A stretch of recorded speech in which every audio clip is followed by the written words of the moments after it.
Tonight, several developing stories as we come on the air. The deadly weekend storms with more rain moving in. The sudden feud between President Trump and a top ally over the Epstein files. And Homeland Security launches a new immigration crackdown in Charlotte. First, the West Coast storms. Multiple water rescues, trees toppling onto cars. At least 2 deaths, including a father swept away by ocean waves. His 5-year-old daughter still missing. Officers going door to door, warning residents about the threat of new mudslides in parts of Southern California scarred by wildfires. More rain is on the way. Our weather team timing it all out. Also tonight, the growing rift between President Trump and one of his most loyal allies, Congresswoman Marjorie Taylor Greene. The president calling her a ranting lunatic after she demanded the release of the Epstein files. Are more Republicans ready to join her? And the critical vote this week. The U.S. sending a message to Venezuela as it begins military drills with nearby Trinidad, the most advanced U.S. aircraft carrier arriving in the region, and another deadly airstrike on a suspected drug smuggling boat. Late details just coming in. The new immigration crackdown in North Carolina. The Department of Homeland Security saying it's going after the worst of the worst, but local officials pushing back as dozens are detained, some pulled from their cars. The sports gambling investigation widens, with the NBA reportedly asking several teams, including the LA Lakers, to hand over cell phones and documents. Up in flames, firefighters race to put out a raging fire at a decommissioned power plant in Texas, the warning to nearby residents. A New York Jets player shot and critically wounded overnight, what authorities are now saying. Grey's Anatomy star James Pickens Jr. opening up about his battle with cancer, his message about the higher risks facing black men. And friendship at its finest, the special in-person meeting 50 years in the making. From ABC News World Headquarters in New York, this is World News Tonight. Good evening. Thanks for joining us on this Sunday. I'm Whit Johnson. We begin tonight with heavy rain battering California and turning deadly, claiming at least 2 lives as millions are now bracing for more flash flooding and mudslides. Authorities in Monterey County searching tonight for a 5-year-old girl swept away by a massive wave. Her father died trying to save her. Heavy rain wreaking havoc across parts of Southern California, some forced to kayak across residential streets, and officers going door to door warning residents about the dangers. Gusty winds knocking down trees in the Altadena area, one landing on top of a car, another tree crushing a patrol car in Santa Cruz. More heavy rain is on the way. Our weather team standing by with the forecast. But first, ABC's Jacqueline Lee leads us off from the storm zone. Tonight, at least 2 dead and a 5-year-old missing as residents across California brace for another round of heavy rain. Monterey County Sheriff's deputies urgently searching along the Big Sur coast after the girl and her parents were swept away by large waves due to the storms. Her mother recovering in the hospital, her father pronounced dead. And just outside Sacramento, a 71-year-old man died after floodwaters pushed his car over a bridge, according to California Highway Patrol. This as the cleanup continues in Southern California. Millions of residents bracing for more flash flooding, mudslides, and debris flows, especially near burn scars. This entire hillside was in flames during the Palisades fire. These tarps helping to prevent rock and debris from cascading into the road and blocking Pacific Coast Highway. Officials going door to door in Altadena, hard hit by the Eaton fire earlier this year, warning residents to get out. Southern California seeing up to 6 inches of rain. Wind gusts toppling multiple massive trees on parked cars. No one was injured. He told me that it sounded like it was an earthquake, like it was a really loud noise, and he said it was my car that got crushed by a tree. Firefighters rescuing a man stranded on a ledge in Buena Park. While evacuation orders and warnings are lifted, LA City officials are warning more heavy rain arrives on Monday.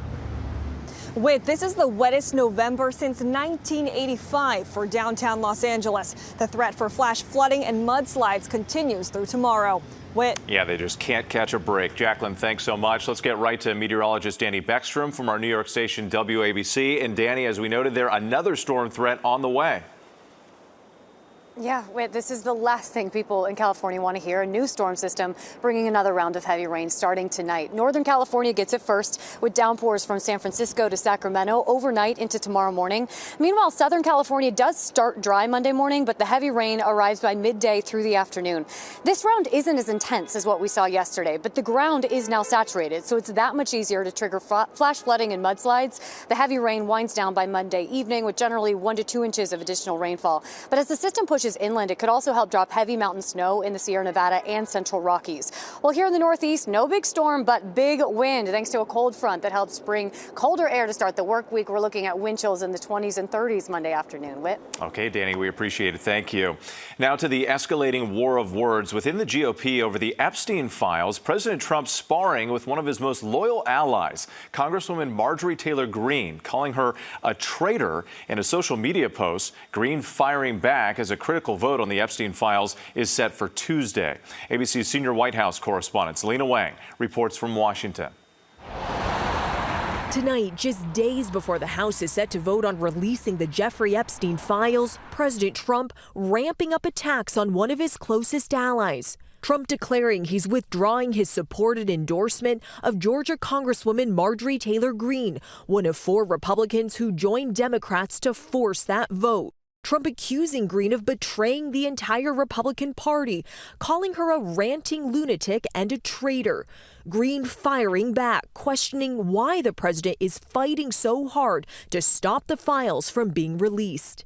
I believe the country deserves transparency in these files, and I don't believe that rich, powerful people should be protected if they have done anything wrong. The rupture exposing deep divisions within the president's own base. Kentucky Congressman Thomas Massie, the lead Republican co-sponsor of the bill, saying he expects a large block of GOP lawmakers to break from Trump, a rarity in today's Washington. I think we could have a deluge of Republicans. There could be 100 or more. Trump says he cut ties with Epstein after a decade-long friendship because Epstein and his accomplice Ghislaine Maxwell were luring away women and teenage girls who worked at Mar-a-Lago. He claims they hadn't spoken in 15 years at the time of Epstein's arrest in 2019. But the House Oversight Committee released thousands of pages of documents subpoenaed from Epstein's estate, many of which mention Trump by name, sparking new questions about the relationship with the notorious sex offender. The president deflecting. This is a Democrat hoax. This is a hoax put out by the Democrat, and a couple of few Republicans have gone along with it. Congressman Massie urging fellow Republicans to back his bill, warning of political consequences if they don't. In 2030, he's not going to be the president, and you will have voted to protect pedophiles if you don't vote to release these files, and the president can't protect you then. This vote, the record of this vote, will last longer than Donald Trump's presidency. And Whit, even if that measure to force the release of the files passes the House, it still needs to clear the Senate, and it's very unlikely President Trump would sign on. But Republican lawmakers, they've got a tough decision to make. President Trump does not want those files released, but many of their constituents are demanding transparency. Whit. Selena Wang at the White House tonight.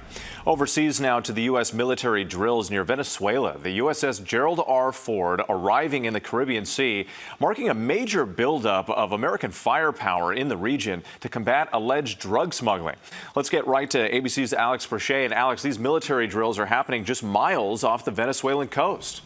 That's right, Wed. U.S. Marines are set to begin joint training exercises in Trinidad and Tobago, just 7 miles off the coast of Venezuela. And this represents a major escalation and show of force in the Caribbean as the Trump administration continues targeting Latin American drug cartels. Just hours ago, the administration launched its 21st airstrike, bringing the total number of alleged drug cartel members killed to 83 since operations began in September. Today, the USS Gerald Ford Carrier Strike Group also entered Caribbean waters, now part of the 15,000 U.S. troops operating in the region, the largest presence there in decades. Colombia President Gustavo Petro has ordered his country to stop sharing intelligence with the U.S. until Trump stops what critics have called illegal executions. Venezuela's President Nicolas Maduro is calling the Marine trainings in Trinidad and Tobago irresponsible. But the table is now set for more possible U.S. action.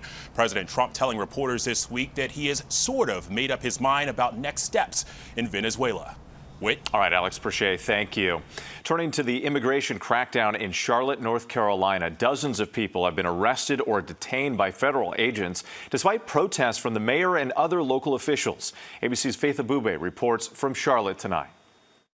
Tonight, dozens arrested in Charlotte, North Carolina. The Department of Homeland Security officially announcing Operation Charlotte's Web, saying it's targeting, quote, the worst of the worst criminal illegal aliens. Gregory Bovino, the Customs and Border Patrol commander overseeing the operation, on social media touting 81 arrests on Saturday, claiming many of them had significant criminal and immigration histories. Federal agents seen detaining people across the city throughout the weekend. In one encounter, masked agents seen smashing in the window of this car.